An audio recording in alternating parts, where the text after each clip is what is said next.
coming at you live. Hey, coming at you live from DNHQ in beautiful South Pasadena, California. This is, what is this? The Blue Heaven Podcast.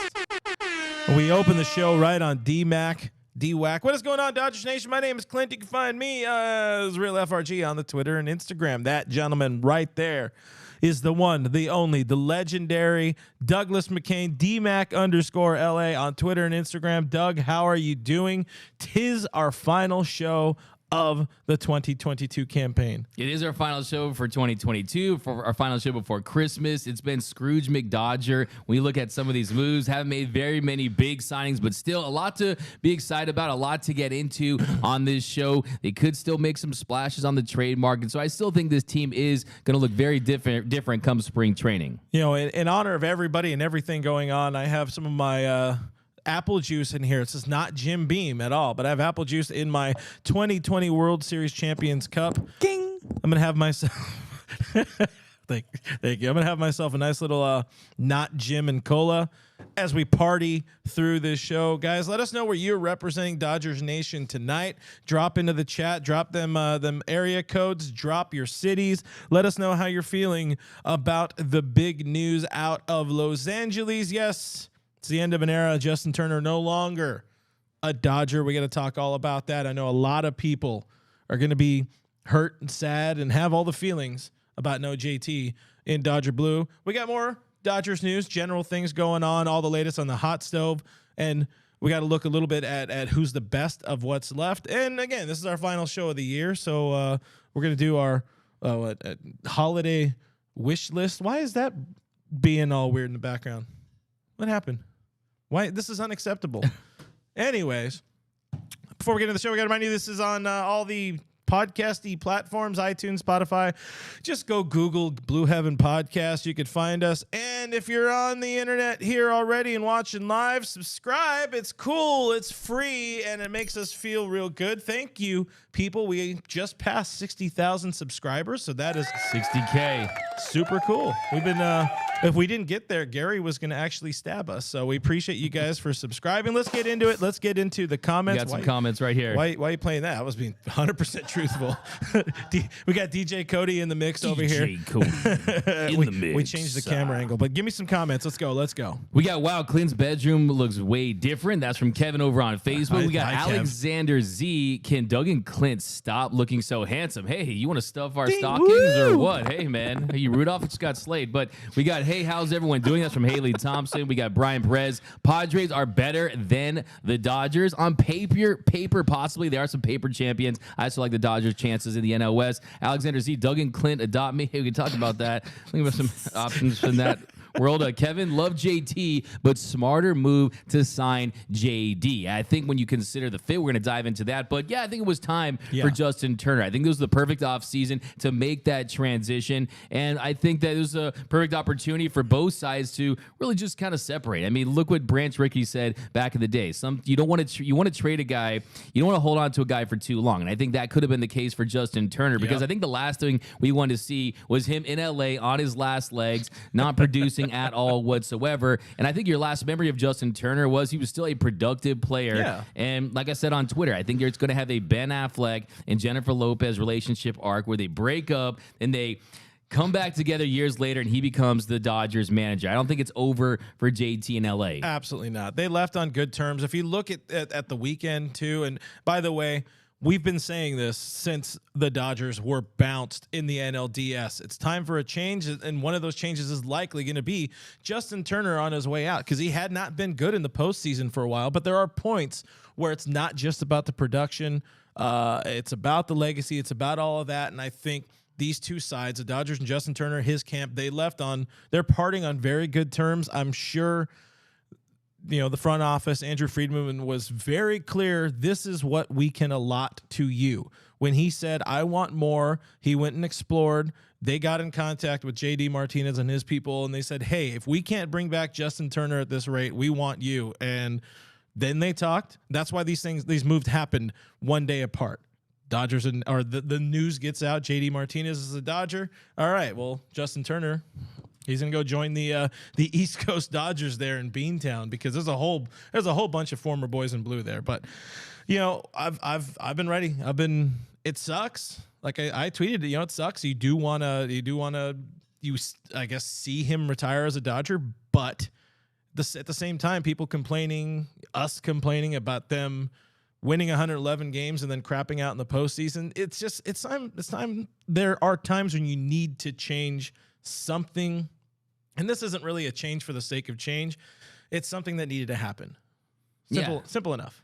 No doubt about it. I mean, I think there's multiple things that can be true when it comes to Justin Turner. Was he an iconic Dodger? There's no question about it. Was he the glue guy, the heart and soul of this era of Dodger baseball that went on to make it to 3 World Series, to win the 2020 World Series? Is his home run off John Lackey in Game 2 of the 2017 NLCS one of the greatest moments in Dodgers history? It absolutely is. But on the same token, it made little to no sense for Justin Turner and the Dodgers for him to be back in LA next season, because when you consider the fact that he still can produce a 123 WRC plus, meaning his bat is still 23% above league average. So there's teams out there that can use him, and he still has those bat to ball skills. And if you're the Dodgers, you're in a situation where, I mean, you want to. Hey, and in Boston, he's not going to need him in October. So there's a good point right there.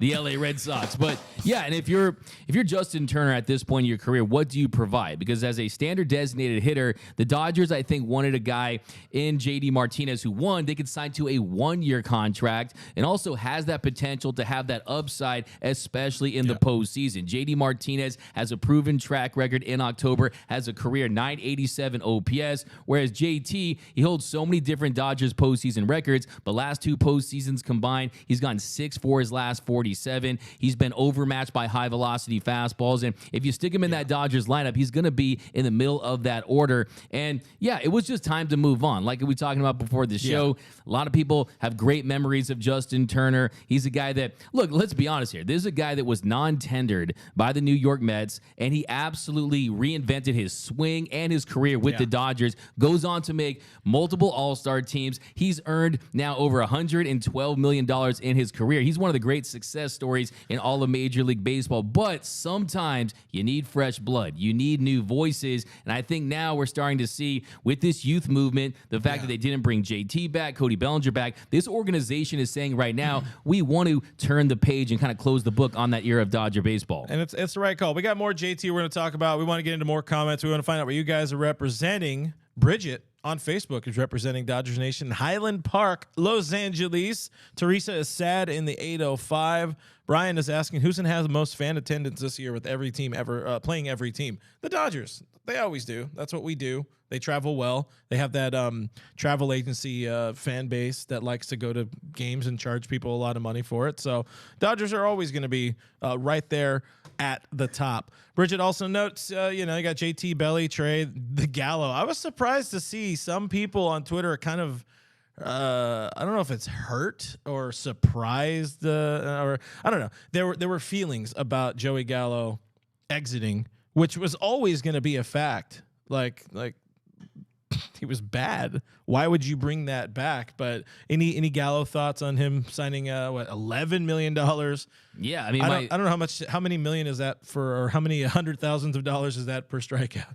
That's the thing. I mean, if you look at his strikeout numbers, he's among the league worst. And my takeaway there was what the Dodgers got JD Martinez at $10 million, $1 million less than a Joey Gallo, who's really struggled at the plate. But let's be honest, in 2019, he was really good. In the first part of 2021, he was really good. Defensively, he does give you some outfield versatility, can play those outfield spots. But yeah, I mean, Joey Gallo, he wasn't going to do very much. And I think if you look at the Dodgers, I think they're past the point where we're going to take a project on for $11 million. And Noah Syndergaard makes sense as a project because you're a starting pitcher, but a position player, a lot of work to be done there. I think it was great that the Dodgers didn't bring him back. It was the right move. The project is our new good friend Jason Heyward, and they got him on a minor league deal, which is a prime deal. We'll talk Jay Hay. Guy. Talk Jay Hay in a little bit. I like this mom mentality, Diane Shooter. Let's get to 100K subscribers. Yeah, guys, mom mentality. We need those 100,000 subscribers. If you want to create multiple YouTube accounts, maybe at your Christmas parties, you can just sell the channel. It'd be great for us guys. But and if you guys want Cody to read any chats, the only way we let him do that is if there are super chats. So drop your money to us. We want it for Christmas. Please, guys. I need something else to do. It's going to Otani's contract next year, by the way. Yeah, exactly. All I'm the not even Ohtani spending money on myself. It's just for Otani. Look at we gave him a smaller box too now. So Yeah, like It's this. cool though. I like it. I like This it. is Help when you the probably kid. should super chat. Oh when it's my- so we got Is that a Jeff that wrote his novel? senior thesis here. It says, Somebody put the entire 40-man yeah. roster. yeah, the Dodgers lost Trey Turner, Corey Seager, Justin Turner, Kenley Jansen, Andrew Heaney. Lots of names here. Friedman should be fired. He says, how are my Dodgers going to win the National League West in 2023? The Padres are stacked. The Mets spent money. The Giants got a little bit better. How are my Dodgers going to match the teams that got better? Well, first and foremost, the Dodgers, yes, you're competing with the Padres and the Giants, but your goal is to win the World Series. What did we see a few years ago with the Atlanta Braves? I mean, you don't necessarily need to win your division to win the World Series. Just ask the Padres, who beat the Dodgers last year in the postseason, and they were a wild card team. So this whole idea that you have to win your division to have the best chance of winning, it's not the same in Major League Baseball as it is with other sports. But hey, yes, you do have to trust Andrew Friedman to an extent. I think we've seen some moves that I think the Noah Syndergaard move could turn out to be a nice signing. I think that he is not done. We know Andrew Friedman, he sets his alarm clock for about February 23rd. That's when he's like the Undertaker in the coffin, just waking up and starts to get some deals done. And what did we say, Clint? I mean, rock with us here on this Blue Heaven podcast, because what did we say at the beginning of free agency? That there was not going to be any big time signings, and that if they did want to make an impact move to bring in some impact players, it would be through the trade market. So that is where Andrew Friedman is in his pocket. My dude loves a trade. He loves being little Andy Fleeceman. That is what he does best. And hey, you know, he fleeced on Mookie Betts too, with Jeter Downs being designated for assignment. Old friend Jeter Downs. Couple more comments because we are way behind. Haley's checking in from Tehachapi. We got some love going on in the chat here from Diane through Anthony Keene to Carnivorous Lunar Activity. Appreciate you guys being here. Of course, I think Diane missed the show last week, so you're here. it's probably in Cabo for the just partying it up. Noah's in the stream too, by the way. Likes DJ Cody on the booth over there. Man. Alexander Z is trying to fire Dave Roberts, but also says Dodgers Nation is the GOAT. We appreciate you. Noah, we all love JT, but it was time for us to move on. JD is going to be more productive, and 1-year deal makes much more sense than the 2 he got. Kevin, hi from DC, big fan of the show. I see you. That's OG Blue Heaven co-host Kevin. Good people. Some people say he think he wrote that on his own. according to LinkedIn. him. According to him. Noah says, "Do we not like the Red Sox anymore, Clint?" Anyways, all right, moving on. We got Axel checking in 626. Angie says we need to win this year. I prefer to win next year because that's 2023. Wilfredo 661. Diane, godmother of Deanne, representing from Indian Wells, so she's home. There you go. It's nice. not Cabo season right now. Pretty All sure she'll be going the next week. We got I miss Gallo, so there is some Gallo love. Lincoln Heights in the house. I feel bad for Trey's Gallo season. One of the fans of the show. He's going to need a new name. I think he should go probably to Heyward. Maybe Heyward. Yeah. Try to build that manifest. Did he? He mentioned that there's going to go Heyward season because I feel like we know him at this point. You know? it's going to be Trace Heyward season. Your 2 starting center fielders at this point. Pissed off some people by putting Heyward in my starting center field position for opening day lineup. I know how these Dodgers operate, man. I mean, he was putting in work at Dodger Stadium. Veteran presence. Yeah. You don't need to win that. Like, you don't need to win opening day. They don't need to win the offseason in the first couple of weeks. It's Jason Heyward just screams Dodger, screams Andrew Friedman, screams Dave Roberts. And if we've been talking about, for the last couple of months, them needing a rah-rah guy, them needing a different voice. If Jay Hay can hit at all, because I wanted to talk about with JT, you're losing basically the voice of that Dodger clubhouse. Jason Heyward, if he hits, he can step into that pretty quick, but he's got to hit. He's got to feel productive and feel like he's additive to the team and not just on the roster because of, veteran presence or whatever. But let's get back into the script a little bit here. Yes, it is bye-bye JT, goes to Beantown. Is it the right call? I think we kind of agree. We're seeing mixed reactions. I think more people are just, it sucks. We miss him, but no, nobody's really saying it's the wrong call. I think I did a poll yesterday before they announced he's a stripper, the by the way, signing. on I did the poll, the North Pole holiday episode. But no, I did a poll yesterday, and I think it was about 70% said the Dodgers should bring him back. 30% said no. It did fall under the 70% mark a couple of different times. So the majority of the fan base, I think, has the nostalgia. They have the emotional connection to Justin Turner, and that's absolutely understandable. But I think if you remove the emotion from this and you say we want to construct the best roster for this year and one that allows us to maintain some flexibility for next season, well, Justin Turner, to his credit, the fact that he has teams out there that are fielding multi-year offers to him says, hey, he can still play. I think Justin Turner has a lot more left in the tank than Chase Utley did when he joined the Dodgers. JT is still an above average bat in the regular season. I think he can really help teams. Postseason, he's struggled. But what I will say is, if you look at the role for this team, we saw Justin Turner has played some first in his career. Freddie Freeman's at first base. If you look at the third base position, he was once a positive. Now he grades as a negative defender. Last year, he really split time, but became pretty much the primary designated hitter. And look, if you sign that guy to a multi-year deal, well, you bring in Shohei Ohtani next season. He's going to be your designated hitter. So what role would you have for Justin Turner on a deal worth over $10 million? So it just didn't make a lot of sense. Yeah, I'm gonna be the Grinch right here and ruin everybody's Christmas this year in 2023. Shohei's not happening. They're not spending $500 million on a free agent. Let's be in the realm. They've spent once on one player, and that was Mookie. And how old was Mookie? 27, 20 years old. To party. Shohei, 29 years old. What I've always said is the Dodgers. They're not going to sign. I don't see it, but. Let's go into the weeds on that. We have real stuff to talk about. Okay. We don't need to get too hypothetical. So tune in January where there ain't shit to talk about. But Noah, our boy Noah, he says, thank you. He says Bradley Zimmer season, by the way. Dodgers inked another kind of journeyman outfielder over the weekend. There was a bunch of signings last week. I forgot them all. I didn't write them down. I probably should have. But the most recent one, Bradley Zimmer. Longtime Cleveland Guardian center field option. Never been good. He's never been solid or even great, but center field option. They're piling up, I don't know, subway tokens or something for spring training. You're going to have a lot of dudes in that clubhouse in over the first couple of weeks of spring training there in Arizona. But we kind of agree here. The right move, getting back into that, away from Justin Turner. Now, though, like I was saying, the clubhouse voice, it changes, and this is Mookie's club. This is Mookie Betts' club, and you could also say Austin Barnes, because these are the dudes. These are like the veteran dudes.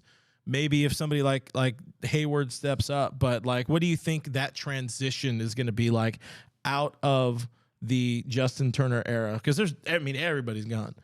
I think if you look at that team last year, they were very business-like. They were almost robotic and focused. Everyone came in, they did their job, they won most of their games, but you didn't see a team like we saw with like the Adrian Gonzalez type Dodgers, that group that really kind of came up together. My hope is that this next group of Dodgers, the Gavin Luxes, the Miguel Vargases, they kind of create a new nucleus, and you kind of have this group where you have the young guys, the up-and-comers, and you have the veterans. And when it comes to Mookie Betts, he's a big lead-by-example guy. Yeah. Freddie Freeman, a lead-by-example guy that also carries a lot of weight in that clubhouse. But Justin Turner was a major voice in there. I've seen it myself. I don't want to say that he sucked the oxygen out of the room or anything like that, but it's tough to be another guy in there when you see how much impact he has and just say, okay, I'm gonna grab this by the horns and be that guy. I think Mookie Betts is gonna realize after last season that, hey, he saw everyone after that postseason collapse, and maybe some people are questioning his leadership. And yes, you can lead by example, and Kobe Bryant really was the same way,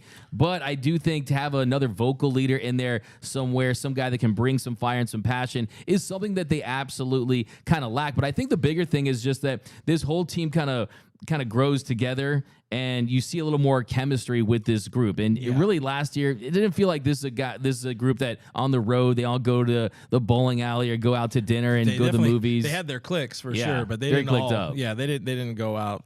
No, I mean, they're gonna. I like that point you're getting to there. You're talking about it's they're gonna have to grow into a new voice. And yeah, Mookie's gonna be there. Mookie's gonna be a guy. Definitely Austin Barnes. I'm telling people, don't sleep on Austin Barnes.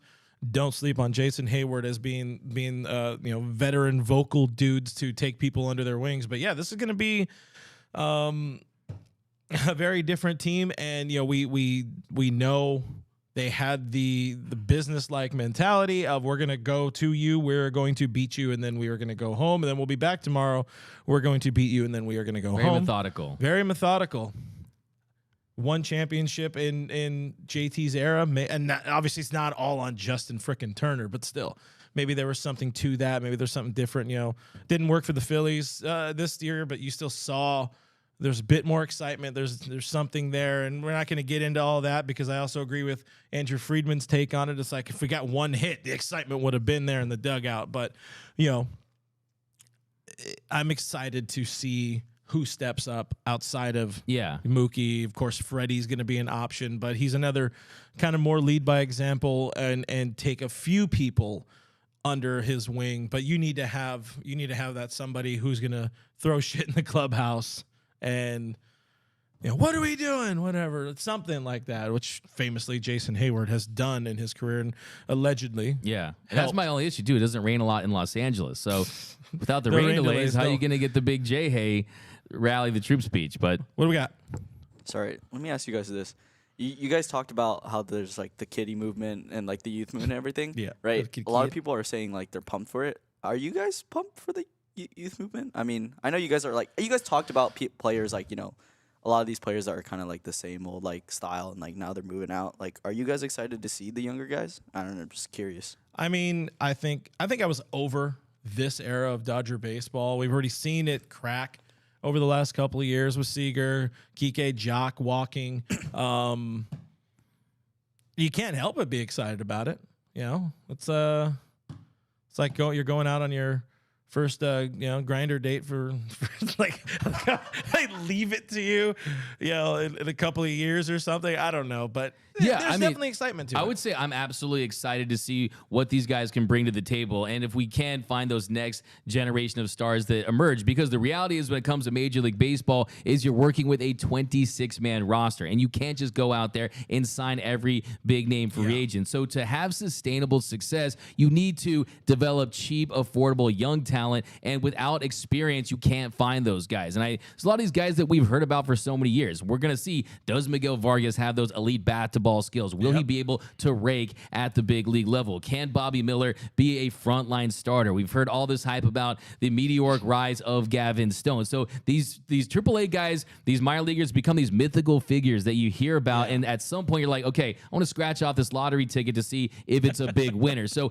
to answer your question, Cody, I am excited about it, but I want to also qualify that by saying that this team really, when you look at how this roster is constructed, it is a very win-now roster. And Clayton Kershaw could be back for one more season. Julio Urias could be gone after next year. You do want to maximize the championship window with Mookie Betts and Freddie Freeman. So kind of knowing that, if you believe in what this team has and you are developing some of this young talent, I wouldn't be opposed to saying, okay, who are the guys that we love? Who are you had Gavin Lux that you loved, you trade away Alex Verdugo, right? And Alex Verdugo was someone that we thought, he's going to be a big part of this future. He was going to be a future, absolutely a future centerpiece. You kind of have to pick and choose. Maybe you want to keep is Michael Busch a guy that they might trade? Is some of these other guys? So exactly. So I think that you do want to continue to bolster this roster, but you do have to kind of chip away at developing these guys to see what they have, because they've been blocked. Let's be honest. I mean, you don't want to bring up a guy like Miguel Vargas and have him as a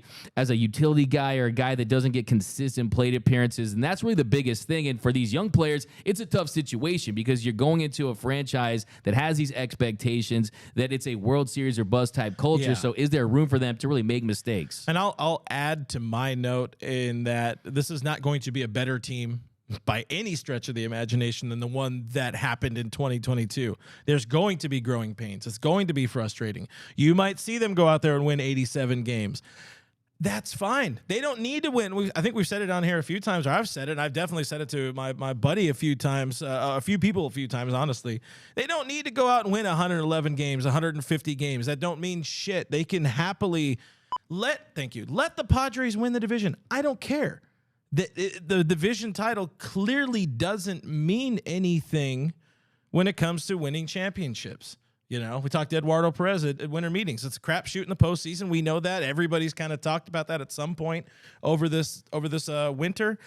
Winning a bunch of games doesn't matter. Let the Dodgers get in as that number one wild card seed. Just let them play. Let them get some momentum of winning a wild card series with the kids. Let them build up something from there. Less pressure too. Because when you win 111 games, you have to face months of, wow, you're the team that won 111 games. And it's either going to be, what did it make it easier to win, or where did it go wrong? And we've been listening to and asking the where did it go wrong. But there's excitement. There's definitely concern because it's not going to be as good of a club, but that is what this team needs. And as the Padres get that much better, the Giants get that much better, usually the Dodgers are able to just motor through the regular season, and then when they face good competition in the playoffs, they fall straight on their face, and it looks, we all like, what the hell happened? What happened? Well, they weren't challenged in the regular season. Yeah. Now they're going to have challenges because there's one team in the division that's clearly better than you right now, and that's the Padres. And there's another team that's trying to be better than you, and that's the Giants. And competition brings the best out in everybody. So they're either going to flounder or they're going to succeed together. Yeah.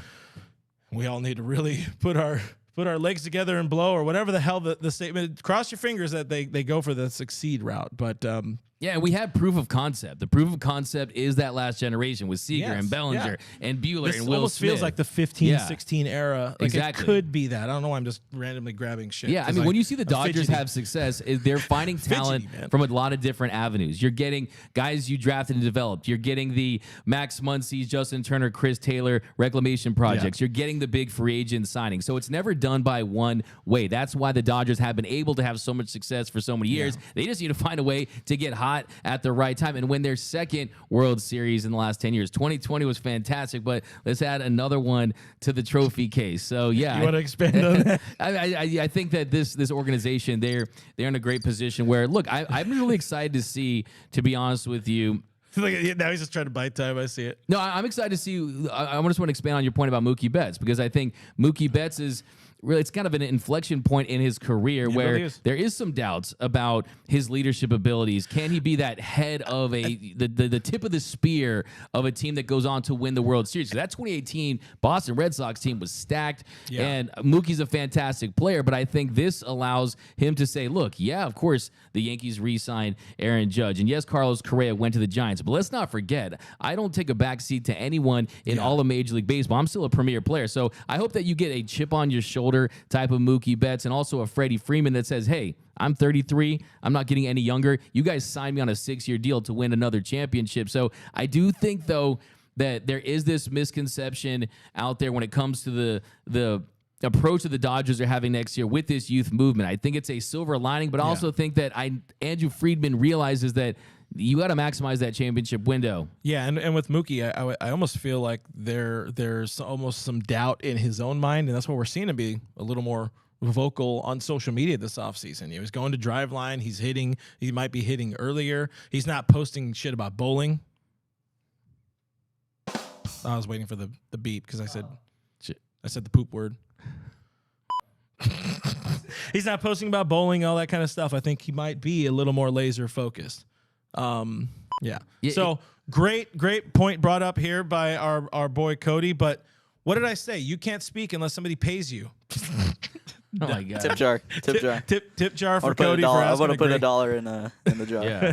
Sorry, guys. But that's a great point, though, you make about Mookie. I mean, I just watched that Shaq documentary on HBO, and he talks about, hey, when I met Phil Jackson told me no more rapping, no more movies, just focus on basketball. And he ended up winning the MVP and 3 championships. Can you do the Shaq? Can you dig it? For the rest of the show. Okay, Shaq. Hey, Mookie, no more bowling. Let's not do that. Okay, no more Shaq. But the point I'm trying to make is that Blue Heaven After Dark. Is that Shaq realized, hey, it's about focusing solely on basketball, and everything great will come from that. I think Mookie has to he realize didn't focus that. on his fitness in that era, but he did focus on basketball, and it showed out. I shot 1,000 free throws a night.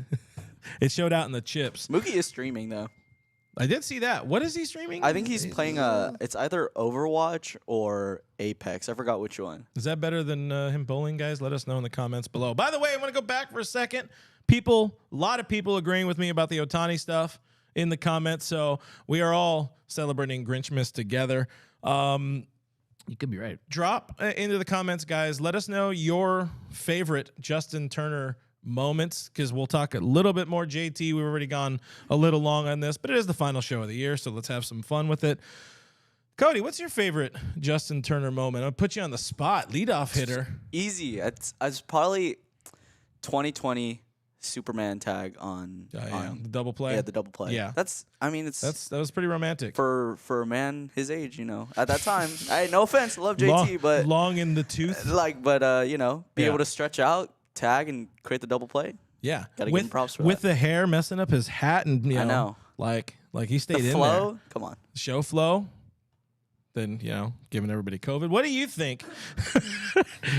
What is your moment? Yeah, Mr. I was gonna say that. I was gonna say the Game 7 game-changing double play, but now I'm gonna say don't steal the Lackey home run, because that's mine. I think that I was gonna say other than that, I would probably say the nacho bomb, ginger cheeses. I thought it was a great shot. 9 seasons. No, but you're talking about a home run in April. I'm just messing with you. No, honestly, I'll tell you though. I think this is one of the most underrated home runs. His home run off of Charlie Morton in the 2020 World Series. And a lot of people don't realize that Morton had so much success against the Dodgers, and he had a lot of success against Charlie Morton. And that really set the tone. He gets that home run early in the game. The Dodgers were in a position where, hey, that really allowed them to continue on and take that series. So to me, it's one of the most underrated home run in the Dodgers 2020 run was that home run against Charlie Morton, because the Dodgers historically really had issues with Morton, and apparently Justin Turner really hated the fact that he was a Houston Astro, and he took it really personal against him. So that to me was big. I think you can talk about some of the moments he had. Of course, you're going to get into the one that you had, but I think JT also just spearheading this lineup and really just being that leader. Yeah, I mean, he was a guy you could pencil in there every day for a little while, or almost every day, and he's a fall out of bed and hit type of guy. And if he wasn't that, he was still going to put up the professional at bat, which hopefully helps the guy behind you, because he's going to see more pitches or whatever. Great comment here from Carnivorous Lunar Activity a couple minutes ago. D-Mac just figured out MySpace. He can't handle another youth movement. Facts. That's facts. And we'll be on facts. No, yeah, for me, if anything, my JT moment, now, again, drop yours in the comments, guys. We do want to get to yours. I was there. I was at the walk-off, the 16 home run off of John Lackey, 29 years to the day from Kirk Gibson's walk-off. And, I mean, I would assume it registered on the Richter scale, because it was one of the most electric moments of sports I've ever been to. And I've been to some things. Just saying. Yeah. But, no, it's really... I mean, people are still living. How long did we have that moment with the arms, up, the excitement? It was a crazy moment, and anybody who was there at that game, they know the shooketh that happened. That's right, 2017. Thank you, Sarah, for correcting me on that. But still, great. That was just a phenomenal moment. Let's get into some of the moments here. What we got? Yes. Also, Sarah's moment was NLDS walk-off homer, or NLCS, I believe it was, right? It was a championship series walk-off homer.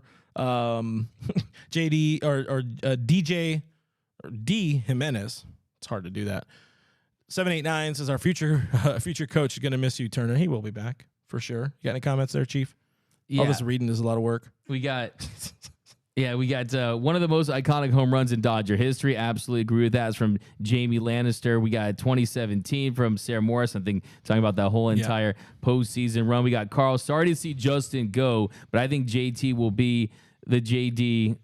Will now be JD time next season. So it feels like a lot of you guys are already moving on quickly to move on to JD Martinez. Yeah, but easy. JT, JD. You got Doom_Sal. Good evening, Merry Christmas, all you and your family. Hey, what's up, Doom_Sal? All of his family. Yeah. I think Justin Turner, another underrated one too. was the home run in the 2021 wild card game, because the Dodgers offense, they weren't hitting a lick that game, really kind of kept them in it and set the stage for Chris Taylor's later in the game. But yeah, I mean, it's tough to top that 2017 home run. I mean, also another underrated one was, how about his pitching experience, where he went and he had that shutout scoreless inning against the Colorado Rockies. Google Justin Turner's ERA, because it will flash 0.00. I love the fact that he was rocking the shades. I mean, shades. He also had the sticky stuff on his back. He probably got suspended for a year if he just touched his back. So I think that was a lot of fun, because he was begging Doc to allow him to pitch for so many seasons. But yeah, I mean, also just the fact that he went on to kind of make that all-star team, and you kind of just knew about his story, a guy from Southern California. And how about his Roberto Clemente Award? I mean, it's a great way. I mean, unbelievable. His Dodger playing career ending the way it did is not the way you want to see it go. It's not the way you draw it up. You want to see him win a title, but for him and Courtney to get the Bobby Clemente Award, Roberto Clemente Award. I mean, that's a phenomenal accomplishment. It's something to cap off a great run in Dodger blue. We should as a player for JT. We should do the selfie picture with Aegon. There it is. Oh, it hurts my shoulder though. That was also a great era. Just saying. But it is new era time, not a sponsor. So what comes next for Red? He's going to play some first in Boston. He's going to DH, and then he has an opt-out. 2 year. By the way, we didn't mention 2 year, $22 million. If he opts out, it's a 1 year, 15, and there's incentives in there. So, it's a good deal for him. He basically gets the same contract, so he got what he's worth in his mind, and that's awesome for him. But it's time to move on. Let's talk about current Dodger news. Important things. Clayton Kershaw is going to pitch for Team USA in the World Baseball Classic. Do you have any thoughts or takes on that? Yeah, I think it's great. I think it's USA. Yeah, USA. I mean, maybe you saw Messi win the World Cup, and maybe he was inspired by that and says, hey, I have every single trophy and accolade in my trophy case. Maybe we want to add one more. So I think it's going to be great. I want to see him with the guys, just a part of the team. You saw the success that he's had throughout his career. Well, representing your country, it's going to make him very proud. I mean, Tommy Lasorda, the fact that he wins that gold medal, I mean, that he talks about how big of an accomplishment that was for him. I think he wears red, white, and blue right now with the Dodgers, so it's going to be with USA. I see people out there saying that when you consider his age, the injuries he's dealt with, maybe you don't want to see him do that. But I think the biggest takeaway is it tells me that he's confident in his health right now, and he wouldn't take on this opportunity if he didn't think he could pitch in the regular season. So I feel good about Kershaw, and I don't think there's any issue with him pitching in the World Baseball Classic. I think there's there are some things to consider about this move for Kersh, is that he's not going to be their number one starter. He's not going to go out there and be expected to go 5, 6, 7 innings. He's going to use it to ramp up, but he'll probably be a little more ready. But all he's got to do is throw his fastball cutter, because it's a cutter. Throw his fastball slider. He'll be fine. He's going to work on that location early, and then we know he's going to take a break in April anyways, because that first IL stint. So it is what it is. Exactly. But it's cool. I like to see it. Probably his last opportunity to pitch for Team USA. It's the healthiest he's been, like for one of these since its inception. So, pretty cool. The other big news, which we've already alluded to, JD Martinez is a Dodger. Big time slugger, big time right-handed, big bat boy who hit like 40 some odd bombs last year. Gonna DH a whole bunch in LA. You're not gonna see him play. There was I posted. I think I retweeted your thing or something, but I said the Dodgers got their center fielder. Some idiots took that seriously. Oof. Man, like a joke. There really needs to be an IQ test. I mean, come on, center. He's obviously gonna be their shortstop. Yeah. What is he? 6'6" or something? No, that's no Syndergaard. But JD Martinez, a Dodger. I like the move. It's a perfect. It's slightly better than a lateral move from JT to me. I know you already dropped your fire takes from the parking lot on JD Martinez, but you guys didn't see that, subscribe, check it out on our YouTube channel. Jack Daniels Martinez. But yeah, give us some more. You've had a couple days to soak on it. Yeah, I think, look, JD Martinez is a guy that I think he's going to absolutely benefit from a change of scenery, but also you go to a warm weather climate, you reunite with Robert Van Scoyoc, who basically almost like created. What happened? Oh, we got a. Okay. No, we got a massive super chat. We got a massive super chat. Okay, so getting back to JD Martinez. I think my God. When you consider the fact that he reunites with Robert Van Scoyoc, he's with the Dodgers, also on a 1-year, $10 million deal, and that's what I love most about it because he is exactly what the Dodgers need if he's right. He's a guy that can rake against lefties. He has success in the postseason. He does ground into double plays, grounded into 20 double plays last season. That isolated power was down to 174 last year, and that's a number that you really use to evaluate designated hitters. Yes, he did hit just 16 home runs, so you're not seeing him hit 43, 48 bombs or anything like that anymore, but he was tied for 4th in doubles, hit 43 doubles last season, and I think he can be a real force for the Dodgers in the middle of that lineup, and I just think the upside is what they were focused on. You look at the upside of Noah Syndergaard. Can he get back to triple digits? We'll talk about in a second. JD Martinez, another guy, can he get back close to where he was? Because he finished the season extremely strong. Last 26 games, he was raking, and I think he carries that momentum into this year. So I definitely love the idea of JD, where we were talking about trading for him at the deadline last year. When you consider the fact that the Dodgers need a veteran hitter, and also you get him for $10 million, but let's not forget, he's a guy that it gets a lot of credit for being basically a hitting coach. And a lot of you Dodger fans out there saying, hey, we need a new hitting coach. Well, here's your new hitting coach and your new designated hitter.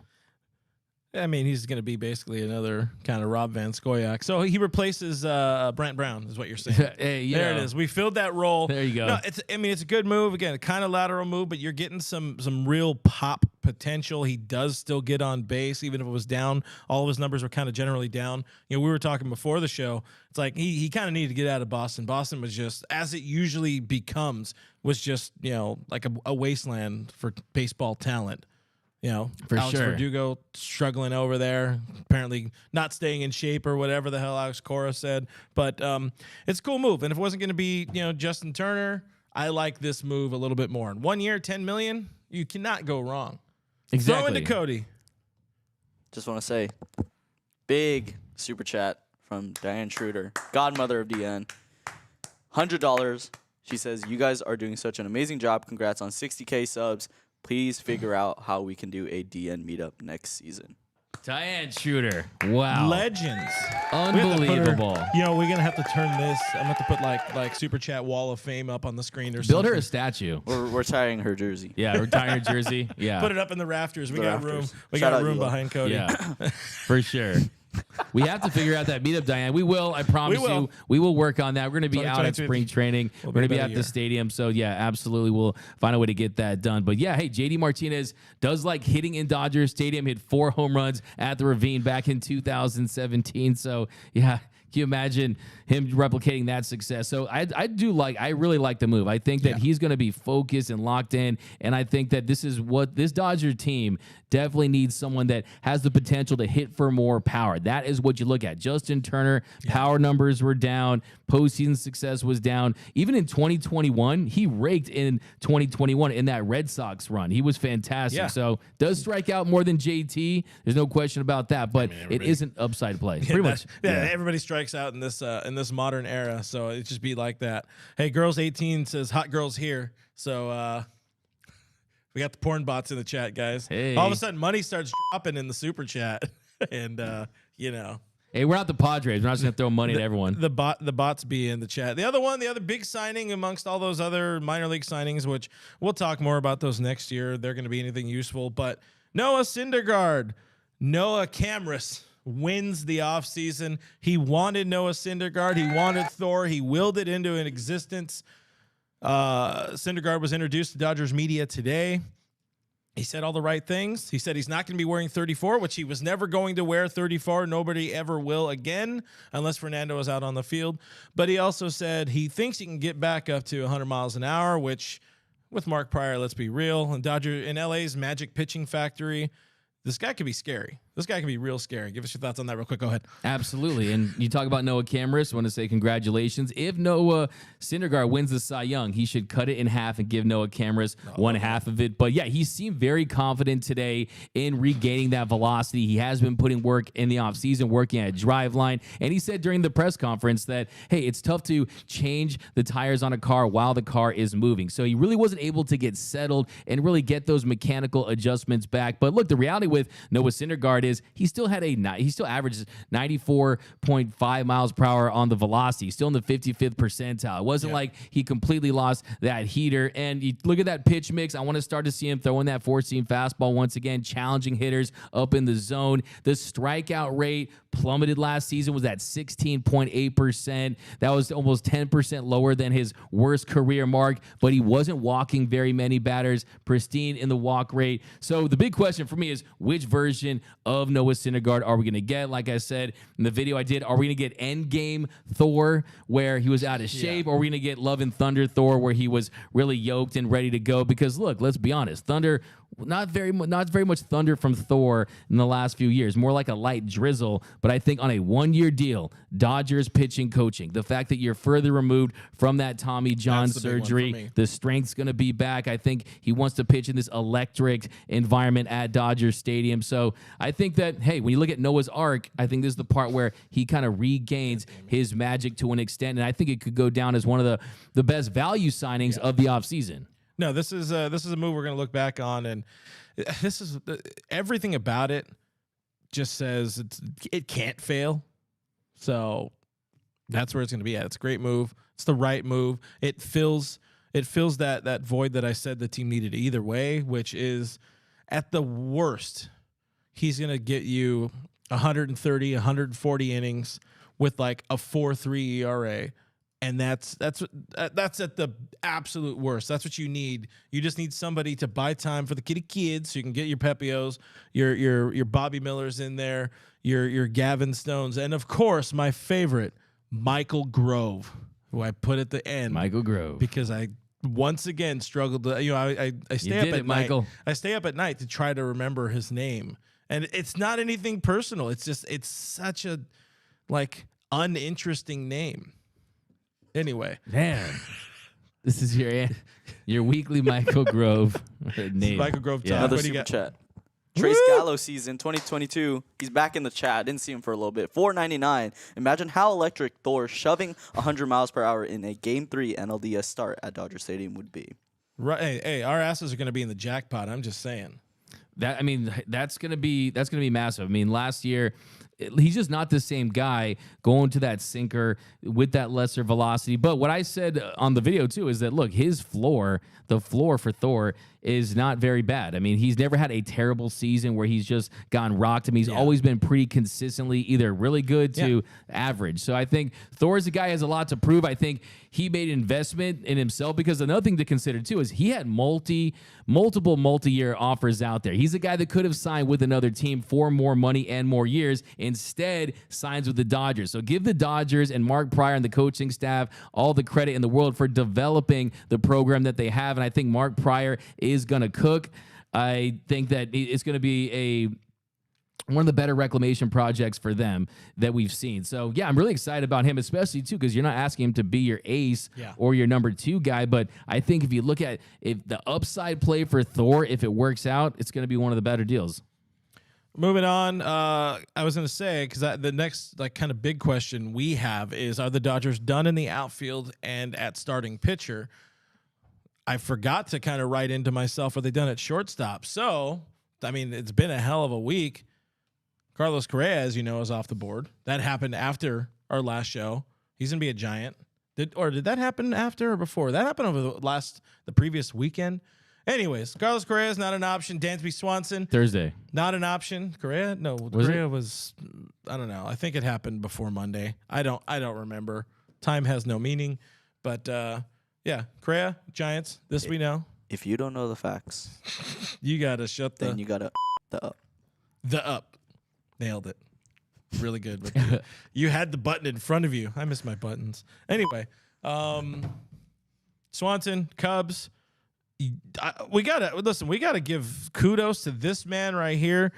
Doug and his friggin' free agent predictions list. Photoshop. You're hitting 900 or something like that, like 888. DeGrom to Rangers, How he dare nailed you. it. Trey Turner to Phillies, he nailed it. Justin Verlander to Mets, he nailed it. Aaron Judge to Yankees, nailed it. Rodon to Yankees, nailed it. Correa to Giants, nailed it. Dansby Swanson to Cubs, nailed it. Miss Xander Bogaerts. You would have assumed the Red Sox were gonna, get off their ass and make something happen, but instead he goes to the Padres. So yeah, I just want to give everyone. Hey, I'm not a big victory lap guy, but I will say these are when he wins fantasy football, though. Oh. So guys, it's 52, 58. I'm giving you the lottery numbers for tomorrow. 55. 57. No, but honestly, is there 69 in there? I had someone who said, "Well, why didn't you predict anyone for the Dodgers?" I'm like, "Well, one, I don't That's have not that. how it works. Yeah, I don't have that kind of power. And Yeah. two, I did predict that the Dodgers were not going to sign any of these big name free agents. And if the Boston Red Sox weren't cheap, maybe I would have got them all right. But I really just felt in my heart of hearts that some of those moves were easier to predict. Some of them, I think, when you saw how the dominoes started to fall, I think Dansby Swanson to the Cubs made all the sense in the world when you consider the fact that if they did not spend money this offseason, they would have been in trouble. And you move Nico Horner back to his more natural position where he's one of the better defensive second basemen in the game. But he was also a better defensive shortstop by the numbers than Swanson. But for he sure. ain't getting $177 million. So I have no issue. Like I said, if the Dodgers felt like maybe Aaron Judge would strongly consider them, I think maybe they would have thrown out some serious cash for him. But I just don't think that Aaron Judge was seriously entertaining other offers, no matter what the years or dollar amount said. He was going to go back to the pinstripes.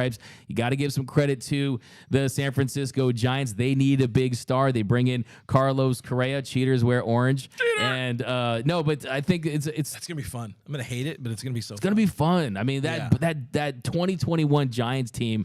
And you know how fun it's going to be when Correa gets old and busted and we get to talk crap on Giants fans. It's going to be great. For having, Albert Pujols in the lineup for another 5 years. Funny. I didn't even think about that. You need a wheelchair to get him to first, man. Like everybody wants these massive contracts or these big players, but you don't want to get stuck with those contracts, man.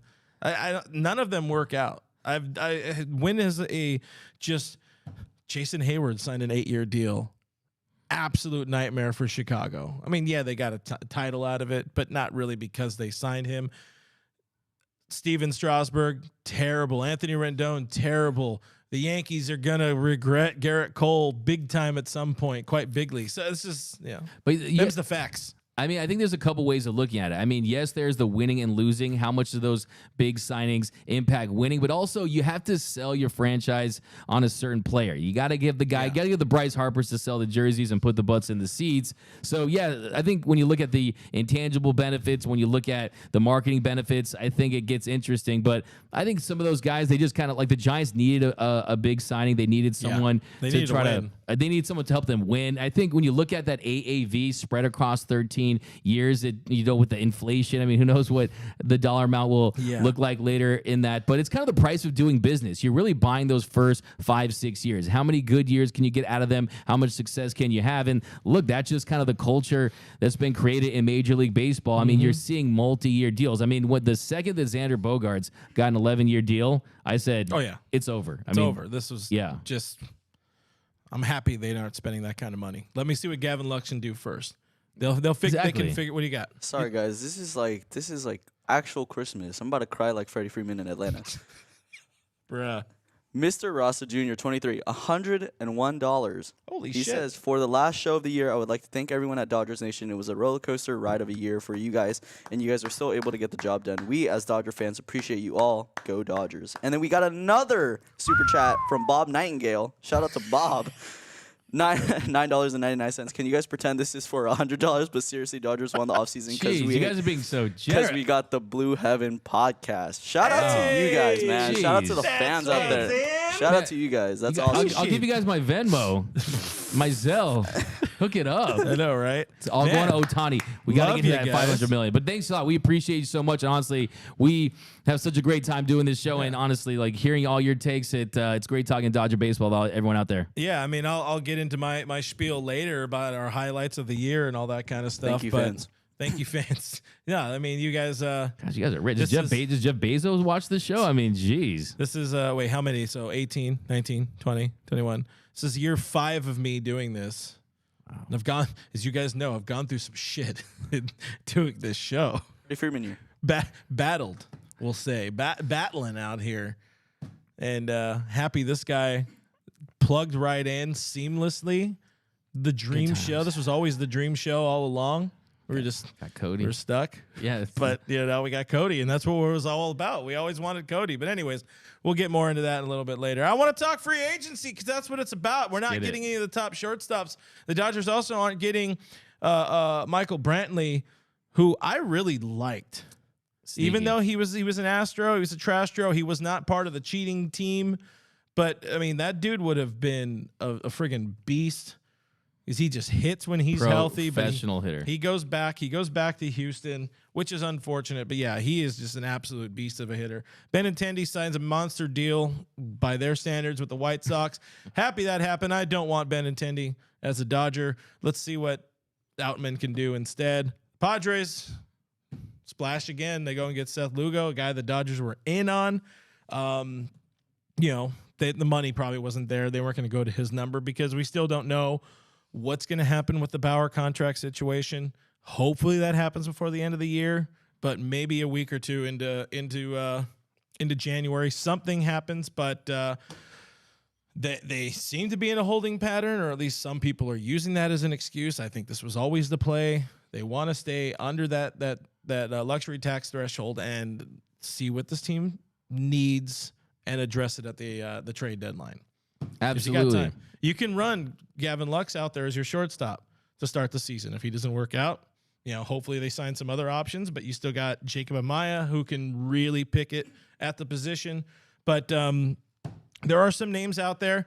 Real quick, we want to quick hit list this a little bit, and we'll have a lot more to talk about next year on it. But the biggest name, of course, that went off, Brandon Drury, is still a free agent.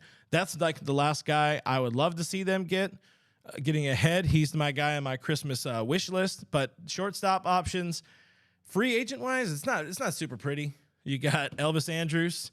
Elvis could leave the building. Alcides Escobar, who, let's not forget, played in Korea for like a season and a half or 2 seasons, or he played abroad.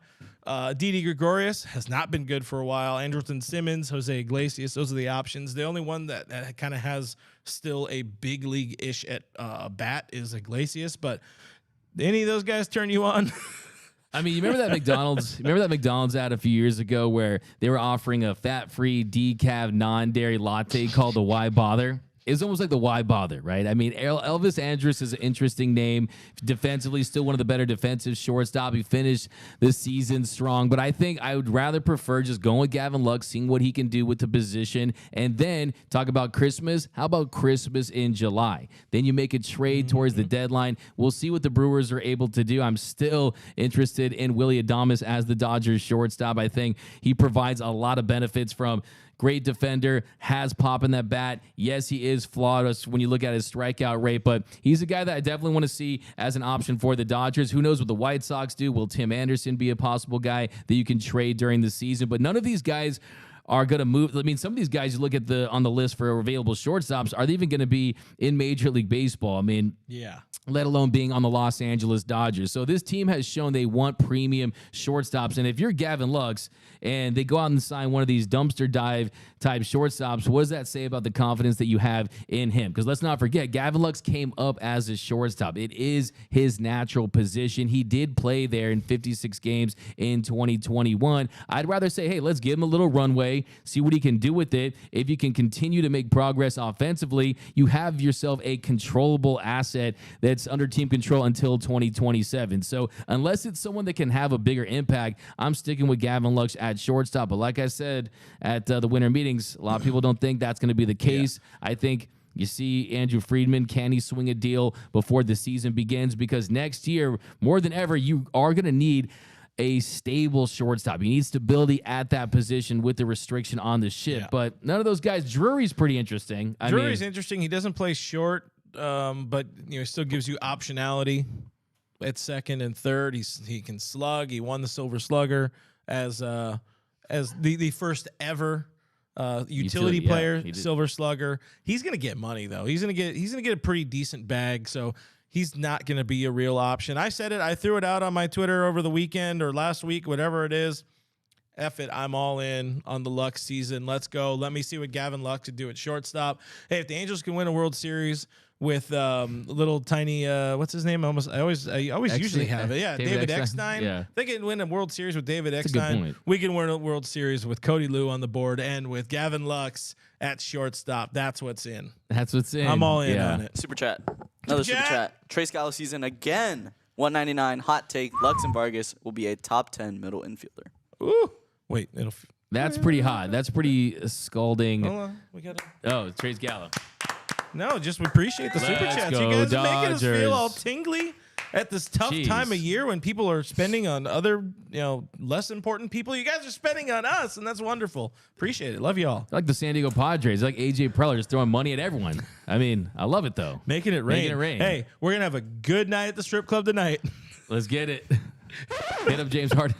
Bruh. Yeah. Daniel Braun asked, didn't we resign Adam Kolarek? Yeah, that was one of the pile of grab bag items that Andrew Friedman got at the Dollar Tree. Yeah, no. We got Adam Kolarek back. That's interesting. I don't think he plays up with the 3-batter minimum. He can provide very minimal caloric value. I mean, talk about Andrew Friedman. He shops on the dollar menu at the fast food restaurant. And caloric is a guy that's really struggled since leaving L.A. And, yeah, I mean, we'll see. He's more of a depth piece. If you look at the lefties right now, you have Vesia, you have Brule, you have Caleb Ferguson, Victor Gonzalez hopefully has a bounce back year. But maybe just being back in L.A., they can try to find a way to optimize him. But, yeah, I don't expect very much from him. He did a nice job for the Dodgers when he was there. And I really wish if I had a time machine, I could go back and have him face Soto in the 2019 NLDS. But, yeah, that's in the past. But, yeah, some of these moves, not moving the needle, but... you know what? Let's be real. Like, Tyler Anderson was one of those, like, he was kind of he was part of a pile of 3 signings they did just before the start of spring training, where it was just thrown in there, and it's like, hey, that's a name, $8 million for him, really? Has he been? I guess he kind of has it, and then he turned into something. They'll find something. Like, be excited about Bradley Zimmer because he's going to be the new Kevin Pillar. According to Trace Gallo season, he's going to be the new Kevin Pillar, bro. Look, I appreciate the effort. Just get all in on it, man. Fringe player kings. Just think it's not the on-field production. It's not the off-field stuff. For me, it's me and Kevin is just there's a connection there that just no one will understand. It was caught on camera, but honestly, we got to play for the fans. Release the tapes. Release the tapes. I'm gonna put it on the Blue Heaven Pod. No one will understand the connection that me and Kevin had, and I'm sure he realizes it too. It's great. Noah says Trace Zimmer season. Let's go. That's what's in. Better than Gallo. We like him. We love people who hit like $140. Yeah, seriously. I mean, look, I do think they're going to trade for an outfielder. I absolutely think that you can't go into this next season with the outfield right now with Outman and Trace Thompson. Too much unproven talent. Outfield. The outfield scares me a whole lot more than short. For sure. Outfield options on free agency. Andrew McCutchen, probably the only intriguing guy of I don't know if the only. He is... of the more intriguing options, because I forgot I put Conforto on this list. You got AJ Pollock. No, look, I'm just gonna put it right here. AJ Pollock. No, stop trying to bring back players who used to play for the Dodgers. When they leave, there's a reason. It's because they're not valuable to the team anymore. Love AJ Pollock. He did a lot of fantastic things as a Dodger. He's fun. Let those memories be there. Let them be happy.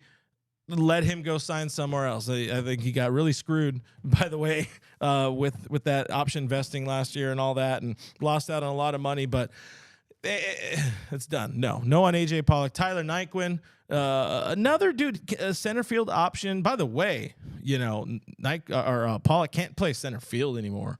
This is a team that needs some center field depth because you can move that anywhere. Tyler Nyquin, pretty intriguing option. Not the greatest, but If Heyward doesn't work out, he's another like almost Heyward type of dude. Jurickson Profar is out there. I don't like it. Left field option doesn't really work. Michael Conforto been injured. I like what Doug told me before the show. I don't want another shoulder injury guy. But again, if anybody on there, he's the most intriguing. I've identified 3 more minor league deals with spring training invites: Jake Marisnick, Albert Almora, and Adam Duvall. I think all of them are a no. Almora I like because he's a good dude from what I've seen. But any of those guys, any thoughts on any of them? I think Conforto, if you could get on a 1-year prove-it deal, maybe you consider it. Like I said, I don't want another shoulder guy where you're having to have him regain that health. But still, I mean, they needed some pop. He had 33 home runs in 2017. In 2019, he hit 27. So he's a guy that's a former All-Star. So he definitely is a guy that's intriguing. I think Naquin's a guy who strikes out a lot. He's not going to move the needle. He does. Right in. Yeah, he fits right in. I mean, McCutchen, a slightly below average bat. None of those guys are ones that I would feel really good about because you have to consider defensively and offensively. I think Conforto is the one that, if you look at it from 2017 to 2020, he averaged a 122 OPS plus. So if you're looking for another impact bat, he's the name where, he's probably not going to be looking for that multi-year contract or going to get that multi-year contract. But I also think that the Dodgers can't necessarily guarantee him the plate appearances and the time. So I think that's something that's going to be important to him. So, none of those guys really do it for me. I'll be honest with you. I mean, I think the trade market is interesting. When it comes to A.J. Pollock, I know a lot of Dodger fans, they want Pollo back because of the success he had in 2021, but he's not the same guy. He had a 92 WRC plus. That was his lowest in a full season since 2013. Also, the splits were dramatic. Last year, he had a 953 OPS against lefties, but a 503 OPS against righties. Those are dramatic splits. So you're not going to really have him as a platoon guy. Defensively, he's declined. So, I mean, I could see him on a bet on yourself 1 year, $8 to $10 million deal, but that's not going to be with the Dodgers. Rake and Bake here. Great comment on people wanting players back and all that. It says embrace the breakup and move on. Stop looking at old pictures, thinking about what could have been regarding ex-Dodgers. Great way to put it. It really is. It's just move on time. Don't want Pollock back. One guy, I wanted Ross Stripling back, but there's a multitude of reasons. One, selfishly, because he's a good dude and I have his cell phone number and we're friends-ish. But 2, he would have fit that innings, mold that I wanted for this team, or I really think the team needed. But now that's been filled with Syndergaard, and of course we didn't mention Stripling is a giant. Talk to him about it. He's stoked, Gets to go play with Jock. He gets to go play with Woody again. That's cool, I guess. Hope they're not good. I told him I hope you guys aren't good when you're here, but wishing you all the best success. But pitching-wise, I don't want to talk too much about pitchers, but Corey Kluber was a guy I know you want. He's still out there. Nate Eovaldi. Hey, ex-Dodger. That fits the mantra, right? There you go. That's ex-Dodger for you. Or, everybody would love it, bring back Dick Mountain. 44-year-old, bringing back this AARP effort, and let's have a good time with Rich Hill just in spring training. Let's be real. But those are some of the arms or options.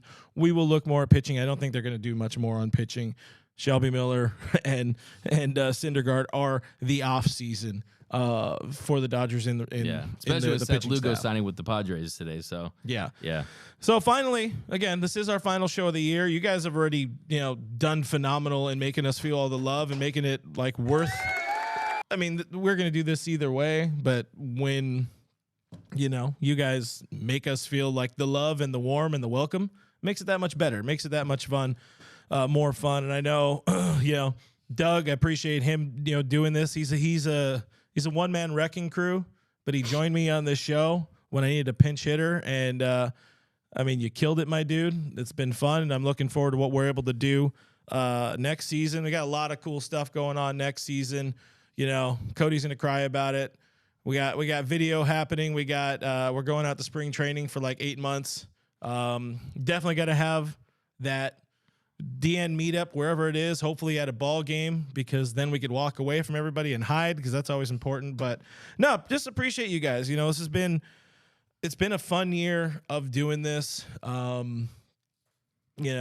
will happily say this guy, brought the fun back into doing this show, because it had been bland for me for a while.